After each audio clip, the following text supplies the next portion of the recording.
Take your father's maps and leave my house."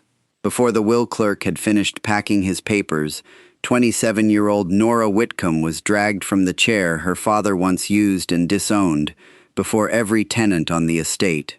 Her uncle Bernard called her ungrateful for questioning missing rents and declared that no woman trained in drainage could manage land. The only property left in her name was Fenbarrow Marsh, a waterlogged waste burdened with taxes, fever rumors, and a cottage sinking into peat. Bernard expected her to surrender the deed within a week.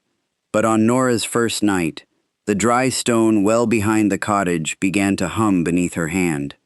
The sound rose from far below the empty shaft, following a rhythm that matched the flood marks on her father's last survey.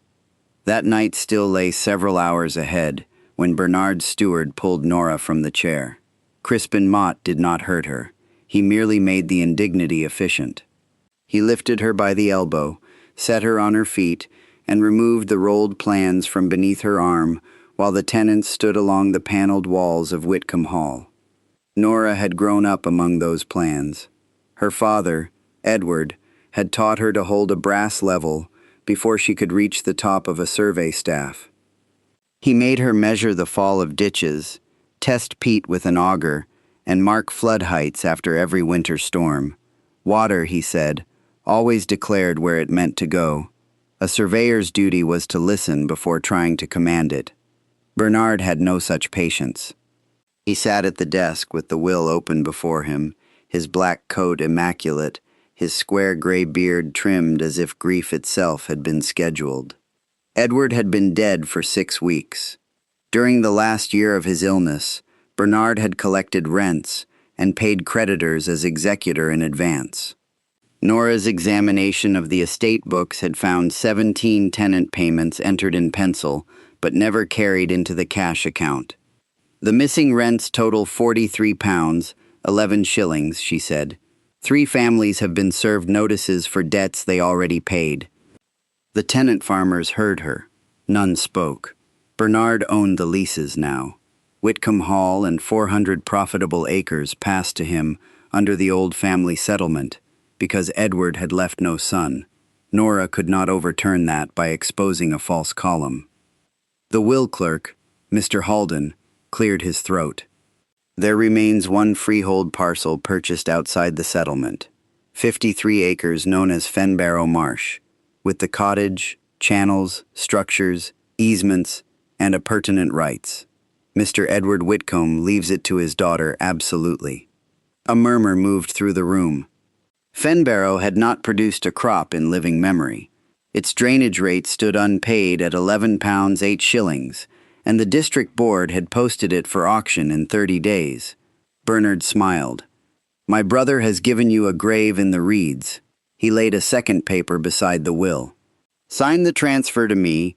I shall satisfy the rate and allow you a room here until suitable employment is found."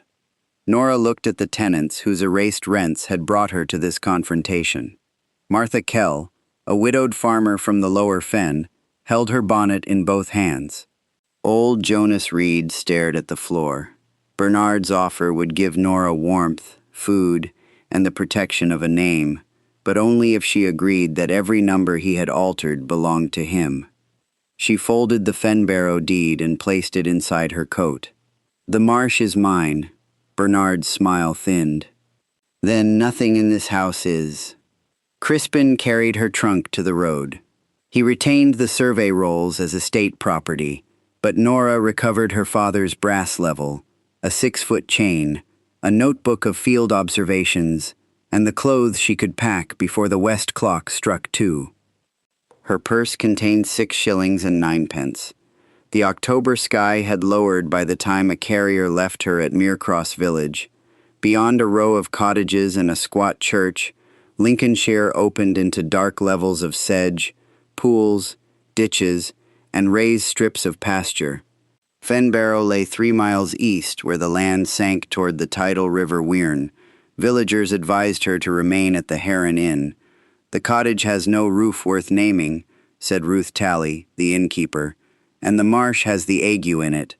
Fever comes from foul water and insects, not from a curse." Ruth regarded her with the resignation of a woman watching a stranger step into a hole. Foul water it has in plenty. Nora paid 2 pence for bread, cheese, and a candle. She would not spend another 6 pence on a bed while her own property stood 3 miles away. The path to Fenbarrow followed a bank between black drainage cuts. At dusk, the cottage appeared as a low brick shape beneath 2 wind-twisted willows. Half its thatch had slipped. One chimney leaned, and a corner of the east wall had settled deep enough to crack the window arch. The land around it glimmered under inches of water. Dead reeds pressed against the door. Nora entered through a scullery where plaster hung in wet curls. The front room was marginally better. 1 sound beam, a brick floor, and a fireplace clogged with a jackdaw nest. She cleared the flue with a broken broom, burned dry splinters from a cupboard, and wedged sacking into the window. It was not shelter so much as an argument with the cold, but it belonged to her. Behind the cottage stood the dry well. Its circular wall rose 3 feet above ground, built of red brick capped with pale stone. Ruth had called it useless. Nora lowered her candle on the survey chain. The flame descended nearly 20 feet without reflecting on water. No moss marked the inner courses. Instead, the bricks were pale, dry, and slightly polished along one vertical line. The sound began as the eastern sky lost its last light. A low note rose through the chain into Nora's fingers. It was too steady for wind and too deep for insects. It strengthened, faded, then returned in 3 pulses. The stone cap trembled beneath her palm. She opened her father's notebook. On his final survey of Fenbarrow, 3 flood marks appeared beside the same dates, arranged long, short, long. She had assumed they recorded water heights. Now she wondered if he had recorded sound. The river tide was falling. Somewhere beneath the dry well, air or water had begun to move. At dawn, Nora surveyed what she had inherited. Fenbarrow was bounded on the north by the Millfleet Drain, on the south by Martha Kell's pasture, and on the east by an old embankment separating it from the River Wearne. A central ditch lay hidden beneath reed roots. The board's map showed only 2 outlets, both choked. Yet the ground carried faint parallel rises, suggesting buried drains laid at regular intervals. The cottage required immediate work. Nora had neither the money nor the labor to lift the settled wall. She chose one dry corner, patched the thatch from inside with reed mats, and dug a shallow grip to carry rainwater away from the foundation. Her brass level showed a fall of 3 inches toward the central ditch. By afternoon, the puddle beside the door had dropped enough to expose old paving. Martha Kell arrived with a lantern and a boy leading a dun-colored cow. She was 35, broad-shouldered, and reddened by wind. Her farm bordered Fenbarrow along a boundary of rotted posts. "You diverted water into my grip," she said. "I cleared 6 yards of an existing fall. The water should pass north, but your culvert is blocked at the hedge." "My culvert was sound before you came." Nora showed her the level. Beneath the hedge, a clay pipe had collapsed under the weight of a cart rut. Together they dug until their skirts were black to the knee. Nora reset 2 unbroken pipe sections on a bed of gravel and packed the joint with puddled clay. Water began to run toward the Millfleet. Martha watched it clear from her pasture. "Bernard says you falsified the rents." "Bernard says many useful things when they belong to him." Martha's mouth almost moved toward a smile, then stopped. "My husband paid £12 before he died. The book says 8. Bring every receipt you have." Martha left half a loaf on the cottage step when she went home. The next day, Jonas Reed came with a thatching hook and the slow gait of a man who had walked fen banks for 60 years. His father had dug drains at Fenbarrow when Jonas was a child. He remembered channels where the board's map showed none. "Mrs. Miriam Whitcomb laid glazed pipes under this ground," he said. "Your grandmother." Men laughed at her measuring sticks until the flood of 32 missed every cottage she had marked safe. Nora knew Miriam only from a small portrait in the hall, a stern woman with one hand on a book. Her father had said she possessed a gift for water, never that she had built anything. Jonas accepted 4 pence to repair the worst thatch, less than a day's proper wage. Nora insisted on recording the remainder as a debt. He grumbled, then signed with an X beside the amount. For the next 5 days, Nora worked outward from the cottage. She opened 40 yards of grip, strengthened the west wall with a timber brace, and marked the buried ridges with willow pegs. Martha brought 3 rent receipts. 2 bore Bernard's signature, though their payments did not appear in Nora's copied totals. Nora made a careful schedule and sent it to Mr. Halden with a request for the district enclosure map. She earned small sums leveling a ditch for the baker and finding why Ruth Talley's cellar flooded. The cause was not the river but a broken rain barrel pipe. Ruth paid 1 shilling and sent Nora home with hot broth. By the 6th evening, a strip of ground around the cottage had dried. The well hummed every falling tide. Nora timed the pulses against the church clock and the river table in an old almanac. The first note began when the Wearne dropped below the sill of the eastern embankment. The last ended 1 hour before low water. She tested the shaft with candle smoke. The flame leaned inward during the first pulse, stood straight, then bent outward on the last. The dry well was breathing. At its base, her chain struck metal rather than earth.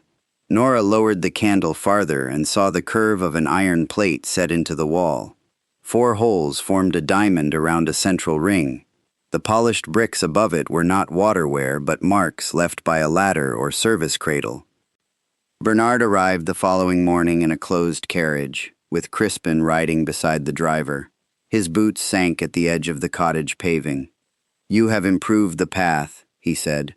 "That may add a shilling to its value." He offered 2 pounds for the deed and promised to clear the drainage rate. The sum could feed Nora through winter. It would not restore her name or settle Jonas's labor, and Bernard's willingness to cross 3 miles of mud for worthless ground made the offer more revealing than generous. "Why do you want Fen Barrow?" she asked. "The district board intends to modernize the lower fen with a steam pump. My company may build the engine house here." "Your company?" "A group of responsible landowners." He looked toward the well. "You cannot prevent progress with a broken cottage and a girl's measuring toy." Nora held the brass level at her side. "Then you have nothing to fear from me." Crispin moved behind the well while Bernard spoke. Nora heard a scrape of boot on stone and stepped between him and the shaft. "The deed includes every structure," she said. "Visitors will ask before touching them." Bernard withdrew the offer. As the carriage turned, 1 wheel passed over a willow peg marking the buried drain. Crispin looked back until the cottage disappeared behind reeds. That afternoon, Nora found a folded prospectus at Ruth's Inn. The Fen Barrow Steam Drainage Company proposed charging every farm by acreage and taking liens against unpaid fees. Bernard held half its subscribed shares. The planned engine house was drawn at the eastern edge of Nora's land, beside the river embankment. She returned to the marsh and followed the buried ridges with her level. They did not end at her boundaries. One ran beneath Martha's pasture, another angled north toward 3 tenant farms facing Bernard's new debt notices. It was the center of something removed from every current map. On the 9th evening, the hum changed. A 4th note sounded after the usual 3, sharper and nearer the surface. Nora pressed her ear to the stone cap and heard a metallic knock below. At the same moment, water in the central ditch dropped by half an inch. She lit 2 lanterns and fetched Martha and Jonas. They built a tripod from ash poles and lowered Nora in a rope cradle while Jonas held the windlass. The shaft walls remained dry. At 16 feet, Nora reached the iron plate. The central ring turned a quarter circle under her hand, but stopped against a catch. Each of the 4 surrounding holes had a different depth. She measured them with the end of her survey chain. Their proportions matched the 4 flood marks in her father's notebook. Long, short, long, half. Nora inserted the chain pins in that order. The catch released. Instead of opening inward, the plate slid sideways, revealing a narrow brick passage filled with cold, moving air. This was never a well, she called upward. The passage descended toward the river, following a line the district map insisted did not exist. They waited for low tide before entering. Jonas went first, because the bricks nearest the shaft had shifted. Nora followed with the lantern, and Martha remained at the rope. The passage was high enough to crawl. Glazed clay conduits ran along both walls, each fitted with a small brass valve. Condensation silvered the ceiling, but the floor stayed above the waterline. 30 yards east, the tunnel widened into a circular valve chamber beneath a mound of reeds. An iron spindle rose through the roof. Around it, 6 gate levers pointed toward carved labels: Kell, Meercross, Northfleet, Chapel, Lower Fen, and River. Martha's family name had been cut into brass before she was born. Nora set her level across the central trough. The chamber lay below the farms, but above the river at low tide. Opened in sequence, the gates could drain hundreds of acres by gravity. The dry shaft admitted air so water would not lock the culverts, and its changing pressure produced the hum. On a shelf stood 3 stoneware tubes, sealed with pitch. 2 were empty. The third contained linen-backed drawings, pages of calculations, and a letter in a woman's hand. The first sheet bore the initials M.W. and the date 1832. Across the top, someone had later written, Edward Whitcomb, engineer. Nora recognized her father's hand, but the ink was fresh, compared with the drawing. He had not claimed the design, he had corrected the record. The letter began, "To the keeper who can make the fen breathe." Miriam Whitcomb wrote that the chamber was a workshop, not a hiding place. In the winter of 1831, river water had stood for 6 weeks across the lower fen. Steam pumping existed, but the district could not afford coal enough to run an engine through every wet season. Miriam designed a double culvert that used the difference between field level and low tide, with air shafts preventing the flow from stalling. 27 farmers supplied labor or money. In return, each received a permanent right to drainage through Fenbarrow and a voice in maintaining the gates. Her final paragraph ended abruptly, where the lower half of the page had been cut away. The drawings lacked the eastern outlet, the operating schedule, and every page bearing seals or signatures. Someone had taken the contents of the 2 empty tubes and left only material that could be dismissed as private notes. Nora examined the shelf. Dust lay evenly except around a crescent at the back, where a tube had rested until recently. A smear of black grease marked the bricks. It was the thick mineral oil used on new steam machinery, not the tallow Jonas applied to old gate hinges. "Crispin," Martha said. "Possibly, but we cannot prove when the tube was removed, or by whom." Jonas held one drawing close to the lantern. "Your grandmother ran these works. My father said she kept a meeting book with every family's mark. When Mr. Robert Whitcomb took the estate, he called it women's meddling and locked her from the board. Robert had been Bernard and Edward's father. Miriam died when Nora's father was 12. Edward grew up believing the system had failed naturally. Only during his last survey had he begun restoring Miriam's name to the plans and tracing the missing rights. The chamber proved the system existed. It did not prove Nora owned the outlets, that neighboring farms retained legal easements, or that Bernard had falsified rents. Nora wrapped the papers in dry cloth and stored them at Ruth's Inn. She drew the chamber from memory and marked every valve before leaving. At the next falling tide, she tested only the Kell branch. She opened its brass gate 1 inch, then the river lever. The well exhaled a low note. Brown water entered the trough from Martha's pasture, traveled beneath Fenbarrow, and disappeared eastward. Within an hour, the level at Martha's boundary fell 2 inches. Nora closed both levers before the tide turned. A gravity system demanded timing. An open outlet at high tide would invite the river inland. Miriam's missing schedule mattered as much as the missing covenant. Mr. Halden's reply arrived by post the following afternoon. The district enclosure index referred to a Fenbarrow drainage covenant, dated June 1833, and a deposited plan numbered 14. The local copies had been removed in 1856 for rebinding and never returned. A duplicate might survive in the county record office at Lincoln, but Halden warned that a search and certified copy could cost more than Nora possessed. The Drainage Board refused to postpone the auction. Bernard chaired the board's finance committee. He circulated a report calling Fenbarrow dangerous because an untrained occupant had interfered with unknown underground works. The report proposed immediate purchase by the new steam company. Nora wrote a notice in plain language and pinned it at Ruth's Inn. Fenbarrow's old culvert could lower the Kell pasture at falling tide. She invited landowners to observe the next test and bring old receipts, maps, or work agreements. Bernard Stewart tore the notice down before noon. Ruth pinned it up again with 4 nails. 12 people came. 7 stood at a distance as if skill in drainage might be contagious. Nora placed measuring rods in Martha's ditch, noted the river height, and opened the 2 valves. The dry well hummed. Water fell along the rod by 1 3/4 inches in 50 minutes. A farmer named Enoch Bell claimed the change came from the wind. Another said a woman had no right to alter district water. Yet 2 families produced rent books containing small annual entries labeled Fenbarrow Maintenance, continuing until Robert Whitcomb's death.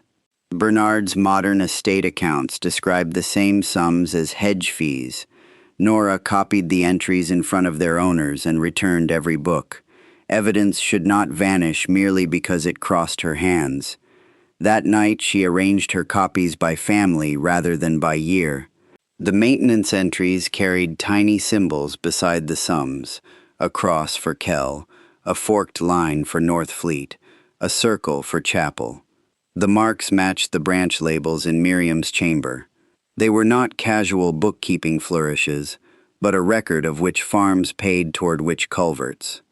Bernard's later books removed the symbols and combined every charge under hedges, making the payments appear part of ordinary rent.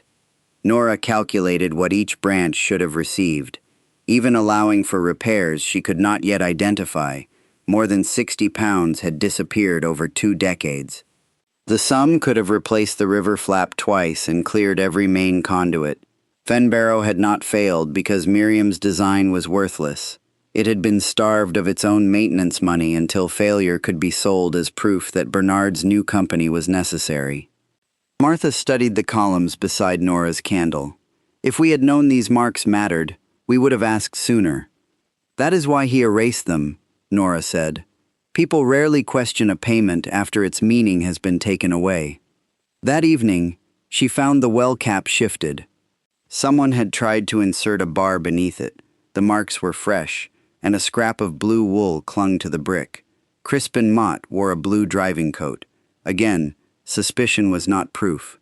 Nora replaced the cap and scratched a fine line across stone and mortar so any movement would show. Then she slept in the cottage with her father's brass level beneath the blanket and Jonas's old fowling gun by the door, unloaded because she had neither powder nor desire to use it. Rain began 3 days later, not as a sudden storm, but as the steady autumn fall that every fen farmer feared. Water collected in the lower fields. Bernard's steam company erected a portable pump beside the North Fleet and offered assistance to farmers who signed 5-year drainage agreements secured against their leases. The terms allowed the company to take land after 2 missed payments. Martha refused. By the second morning, water reached the hocks of her cattle. Her winter hay stood in a low barn across the pasture. Bernard's agent would operate the pump only after she signed. Nora had 8 shillings and a legal search to fund. She also had a small jet brooch that had belonged to her mother, the one object from Whitcomb Hall Bernard could not call estate property. Ruth's cousin paid £1 6 shillings for it in Meercross.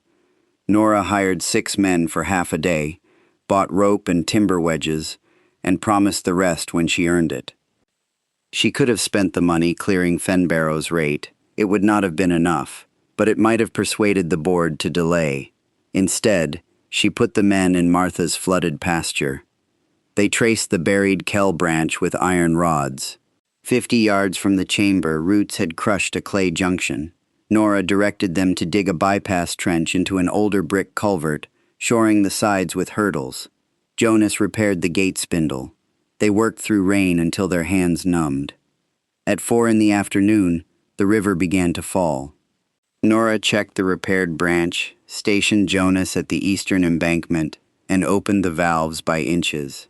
The well's first note wavered, then settled into a deep hum. Water moved beneath their boots. The pasture surface curled toward the cleared trench. By dark, the cattle could walk to higher ground, and the barn threshold stood above water. Martha saved her hay. The 6 laborers refused the final pennies Nora owed. She recorded each amount anyway. The next morning, 3 farmers brought shillings toward the county search. Ruth placed an earthen jar on her counter labeled Fenbarrow papers and glared at anyone who laughed. Community support did not make the work lawful.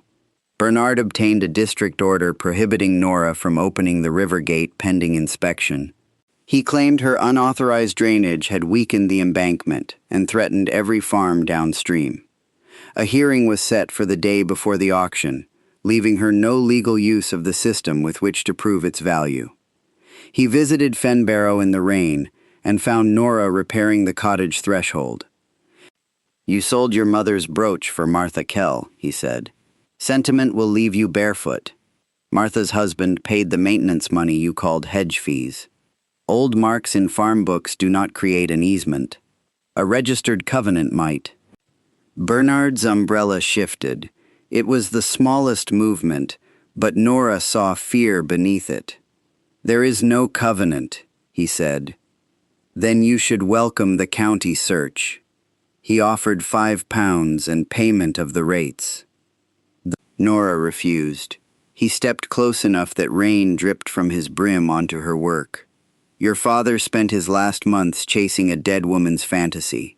It helped put him in his grave." "No, his illness did that. Your books merely made his last months angrier." Bernard left without another word.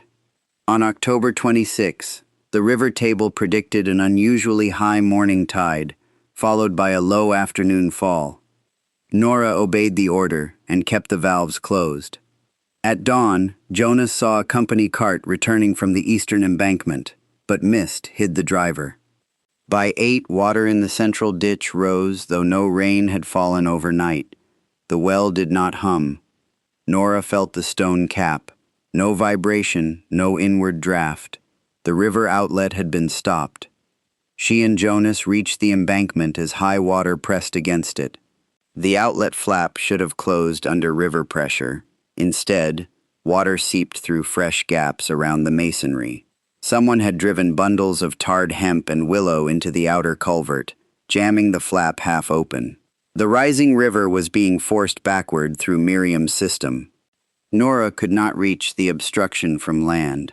The district order forbade her to touch the gates, but leaving them closed would send water through every branch. She ran to the chamber and shut the 6 field valves as tightly as their worn seats allowed. The river lever would not move. Its spindle had been bent with a bar. Water climbed over the trough. Jonas shouted from the shaft. Nora gathered Miriam's papers and pushed them into her oilskin field case. The chamber floor shuddered. A brick split beside the Kell gate, releasing a white jet. She reached the passage as the gate mounting tore free. Water struck her from behind and drove her shoulder against the wall. The lantern went out. Jonas hauled the rope cradle while Nora clung to the field case with one arm. She emerged into gray daylight as the shaft exhaled a final broken note. The backflow flooded Fenbarrow within 2 hours.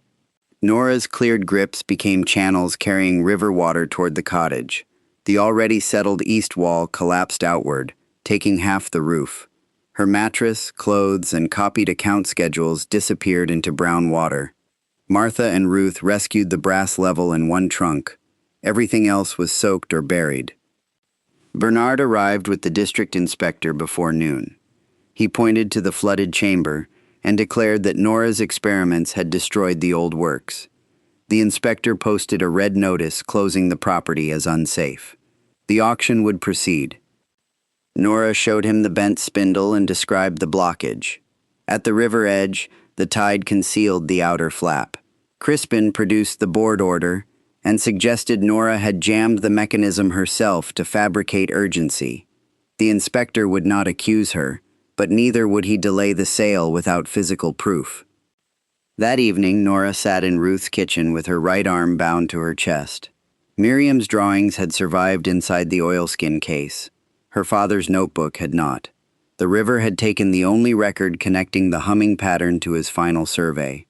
Martha placed a muddy object on the table. She had found it where the cottage wall collapsed, a rectangular iron plaque, black with age, bearing 6 arrows around an open circle. One edge showed bright scratches where screws had recently been removed. "It was under your hearth," Martha said. Nora recognized the pattern from Miriam's valve drawing. The arrows pointed not toward the river chamber, but inward from every branch to a circle beneath the cottage. The dry well had been only one lung. Somewhere under the ruined house was the other. Nora's first impulse was to have every hearth brick lifted before daylight. Her shoulder and her training stopped her. A second shaft connected to 6 branches could collapse if opened carelessly, and the flood had changed the pressure beneath the cottage. She spent the morning sounding the floor with Jonas's wooden mallet and marking each hollow response in chalk. Martha measured the intervals because Nora could not stretch the chain one-handed. The hollow area formed a circle, not a tunnel. Its center lay exactly where the cottage chimney drew warm air upward. Nora compared it with the iron plaque and realized the arrows described airflow rather than water. Opening the center without shoring the surviving wall could bring the chimney down. They salvaged roof timbers, built a square crib around the hearth, and waited while the inspector examined it. The delay cost a day before the hearing, but it preserved both the evidence and the people searching for it. The inspector allowed Nora to enter the cottage ruins only after Jonas and 2 laborers shored the remaining roof. The hearth had split down the center. Beneath its bricks lay an iron grating packed with soot and clay. It was not part of the chimney. The flue rose behind it.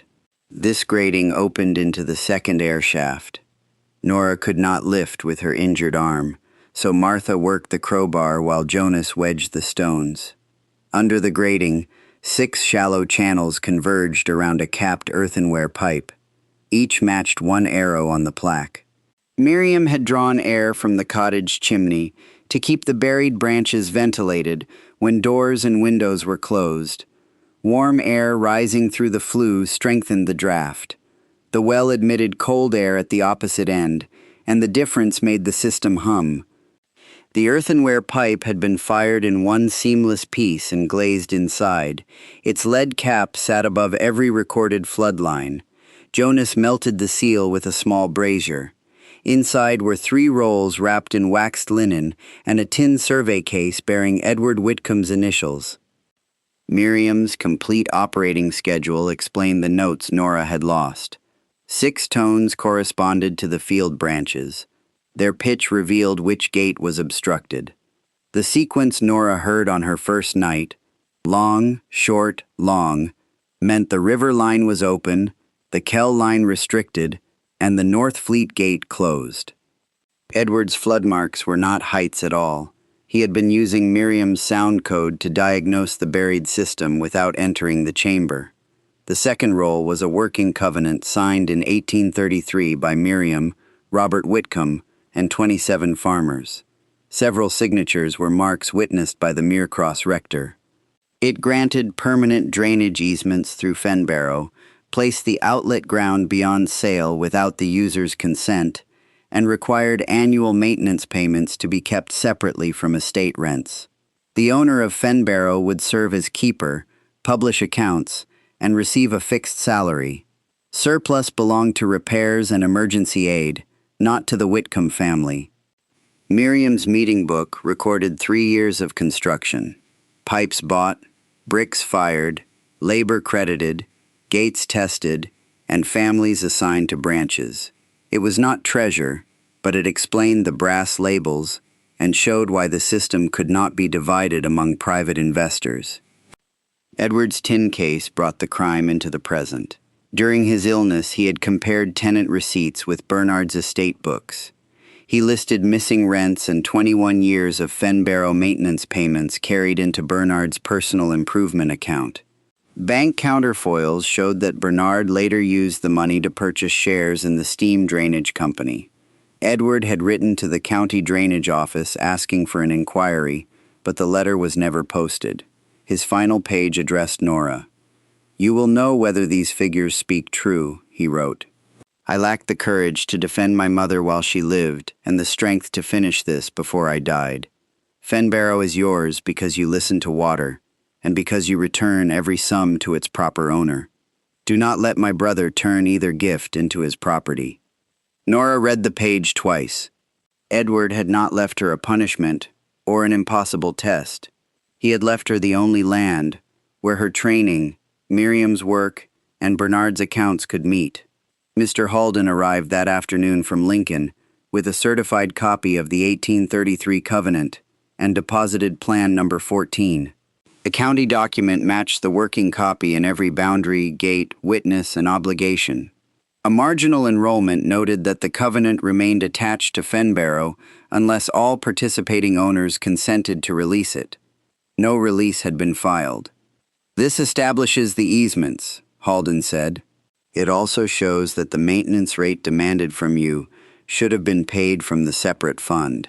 If Mr. Edwards' account evidence is accepted, the estate may owe Fenbarrow rather than the reverse.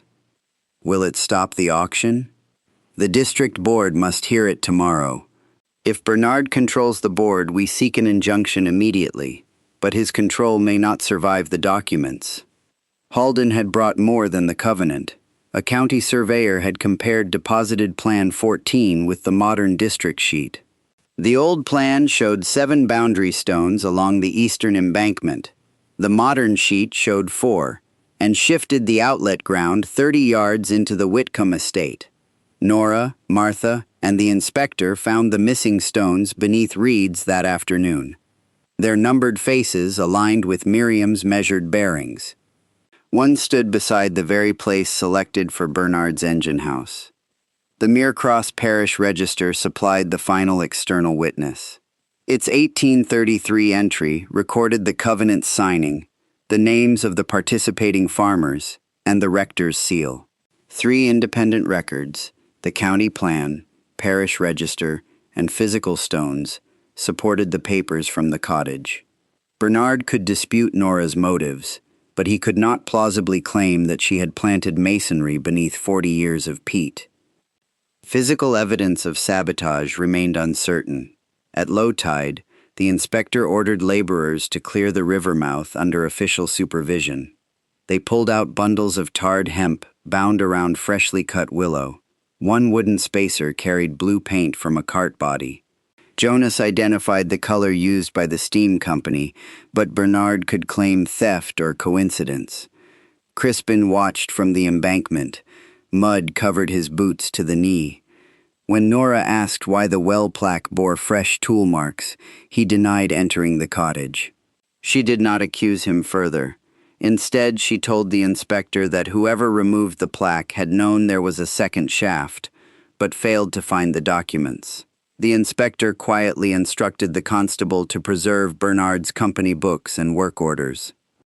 The district hearing filled the Muircross assembly room before sunrise. The auction was to follow at noon. Farmers crowded the benches. Land agents stood along the walls. On the table before the board lay Miriam's drawings, the working covenant, the county copy, Edward's audit, and rent receipts from 9 families. Bernard arrived with a barrister and the steam company prospectus under his arm. He had always used calm as proof of authority. Even now, facing the papers he said did not exist, He spoke as if correcting a child. "My niece has recovered household memoranda from an unsafe ruin," he said. They cannot erase 40 years of disuse. The old culvert failed under her interference. Only a modern engine can protect this district. Mr. Halden began with ownership. Edward's will and purchase deed placed Fenbarrow outside the male settlement and conveyed it to Nora absolutely. The county plan established its eastern outlet and all 6 easements. The covenant made the property ineligible for an ordinary deed auction, while maintenance money remained unaccounted for. 2 independent documents, one in county custody since 1833, matched the copy found under Nora's hearth. Bernard's barrister attacked Miriam's authorship. The deposited plan named Robert Whitcomb as landowner and bore no professional engineer's seal. Nora placed Miriam's construction accounts beside the surviving valves. Measurements, brick orders, pipe diameters, and gate labels agreed. Jonas testified that his father worked under Miriam's direction. The rector's old parish diary, found by Ruth among vestry papers, recorded Mrs. Whitcomb's successful opening of the Fenbarrow drains after the spring flood of 1834. "Authorship is not the board's concern," Bernard said. "It became your concern when you called the system a dead woman's fantasy," Nora replied. The chairman warned them both to address the accounts. Nora showed how the annual maintenance entries disappeared from the separate column after Robert's death. The same amounts reappeared as estate hedge fees. Edward's counterfoils traced later withdrawals into Bernard's steam shares. Tenant receipts proved that missing rents had been paid. Bernard's books made those tenants debtors a second time. Bernard argued that Edward had been confused by illness, and Nora had prepared the schedules herself. The board summoned the bank manager, who confirmed the counterfoil numbers and dates from his own register. Martha, Jonas, and 7 farmers identified their receipts. Each piece supported another. Nora's skill had assembled the chain, but no link depended only on her word. The constable entered during the testimony and handed the chairman a work order seized from the steam company office. Bernard had signed it on October 25th. Cart to Eastern Culvert. Materials for stoppage trial. 10 shillings to C. Mott on completion. Crispin was called from the corridor. He looked once at Bernard and then at the crowded benches.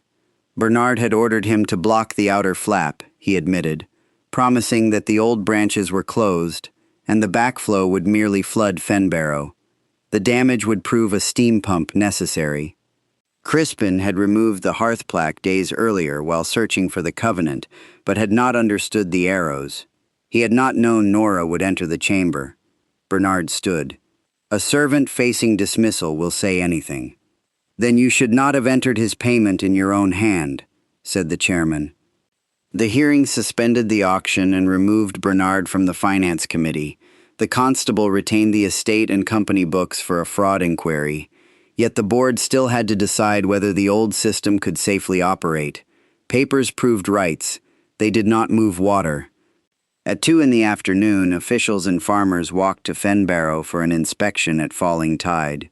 Laborers had cleared the tarred obstruction and straightened the river spindle enough for one controlled test. Nora's shoulder prevented her from turning the levers, so she directed Jonas and Martha from Miriam's schedule. They opened the river gate first, then the branch valves in order of elevation. The dry well drew a breath. A low note spread across the flooded ground, followed by a higher tone from the hearth grating. Water entered the chamber from the upper branches and ran east in a dark, steady sheet. Measuring rods stood in 6 ditches. The North Fleet dropped first, then Kell, then the cottage grip. No bank slumped. No river water returned. After 90 minutes, the flooded paving emerged around Nora's boots. The inspector removed his hat and leaned over the well. "It tells you the gates by sound. It tells anyone who learns the sequence," Nora said. That was the purpose. She handed him a copy of Miriam's schedule, rather than keeping the knowledge for herself. The board's written order followed within a week. The auction was canceled. Fenbarrow's rates were set against maintenance payments Bernard had diverted. Nora's freehold and the participating farm's easements were confirmed, pending the court's administration of the trust. Bernard's debt notices against tenants named in Edward's audit were frozen. The order separated what belonged to Nora from what she merely kept. The cottage, 53 acres, and ordinary farm income were hers under Edward's will. The buried culverts, maintenance money, and drainage fees belonged to the association created by the covenant. Nora could not sell them, mortgage them for her private benefit, or charge whatever desperate farmers would pay. She accepted those limits readily. Bernard had treated stewardship as ownership. The distinction was the foundation of everything Miriam built. Mr. Halden also warned that confirmation of the covenant did not settle every missing pound. A receiver would audit the estate, the bank would trace deposits, and individual farmers would have to prove payments from receipts or witnesses. Some claims would remain uncertain. Nora spent 3 evenings preparing a form simple enough for tenants to complete without a solicitor, listing date, amount, collector, and any surviving mark. Justice would be slower than the well's first clear note, but it would have a record. Public vindication was slower. Some farmers who had watched Nora dragged from Whitcomb Hall now claimed they had always doubted Bernard. Others apologized without excuses. Enoch Bell maintained that a steam pump would have been simpler and refused to credit Miriam with anything until the water left his north field. Nora did not require unanimous affection. She required honest measurements. At the winter assizes, Bernard was convicted of falsifying estate accounts and conspiring to damage the Fenbarrow works for financial gain. The court imposed imprisonment and ordered his shares sold toward restitution. Whitcomb Hall's accounts passed to a receiver until every tenant payment was examined. Crispin received a lesser sentence after testifying and lost his position. The missing rents were credited, the false debts withdrawn, and families threatened with eviction kept their leases. The ruling did not make Fenbarrow dry by Christmas. 40 years of silt remained in the branches. 2 culverts had collapsed. The river flap needed recasting, and Nora's cottage had lost a wall. The court released only the recovered maintenance money for public works. None could be spent furnishing her home. Nora moved into Ruth's attic through the winter and walked to the Marsh each morning. Jonas supervised brickwork. Martha organized labor rotations among the farms according to the old covenant. The district hired a foundry to make a new flap from Miriam's dimensions. Every cost was posted weekly at the inn, from 3p for lamp oil to £9 for ironwork. Nora accepted the keeper's salary specified in the covenant, £32 a year, and earned extra money surveying private ditches. She used her first wages to buy back her mother's jet brooch. Ruth's cousin returned it for the same price, though he insisted the market had mysteriously added 1 shilling. Nora paid it and recorded the difference as gratitude rather than debt. By February, the valve chamber was sound. By April, the main branches worked through a full spring tide. Fenbarrow's 53 acres did not transform into rich farmland overnight. Nora drained 8 acres first, sowing reed-tolerant grass and oats on the firmest ground. The remaining peat needed seasons of careful lowering. Drain it too quickly, and the surface would shrink. The association's first budget showed how narrow success remained. Recasting the flap cost £9 14 shillings. Brick, lime, and glazed pipe consumed another £7. Labor credited under the covenant came to £11, though only part was paid in cash. After winter repairs, the recovered fund held too little to rebuild every branch. Nora ranked the work by the number of homes and acres protected, leaving her own southern field until the following year. That choice angered her more than she expected. Fenbarrow was finally hers, and part of her wanted one broad green field as visible proof against everyone who had laughed. Miriam's accounts corrected her. A keeper repaired what served the whole system first. Nora marked her field deferred and used the saved brick on the chapel branch.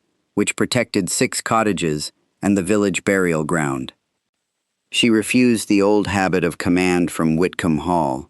Each participating farm elected a representative to the Fenbarrow Drainage Association. Martha became treasurer. Accounts were read aloud every quarter for anyone who could not read them. Surplus paid for repairs, emergency fodder, and small loans after livestock losses, exactly as Miriam's early notes intended.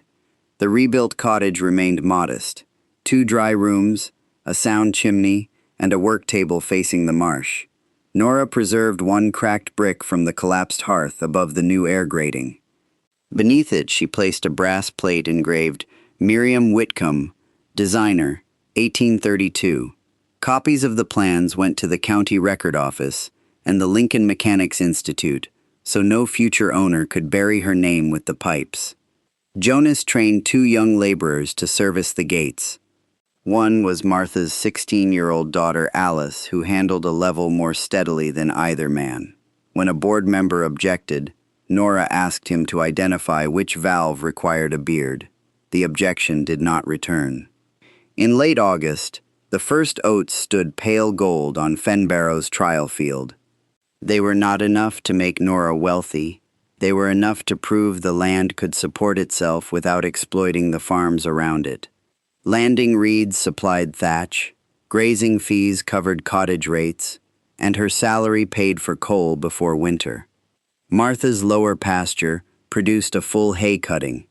Ruth's cellar remained dry after Nora rebuilt the village rain drain. Even Enoch Bell attended the autumn account meeting, paid his maintenance share, and complained that the printed schedule used type too small for sensible men. It was the closest he came to surrender. On the anniversary of Edward's death, Nora walked the embankment at dusk with his brass level. The River Wearne was falling beyond the new flap. Behind her, cottage lamplight shone through repaired glass while neighbors finished stacking the last hay wagon. The dry well began its first note. Nora checked the Northfleet rod, opened Miriam's schedule, and entered the reading in a public book that would never belong to one family again. A second tone rose through the hearth beneath her feet, clear and even. Once the sound had led through darkness toward a secret guarded by shame. Now it crossed drained fields where cattle grazed and oats bent in the evening wind.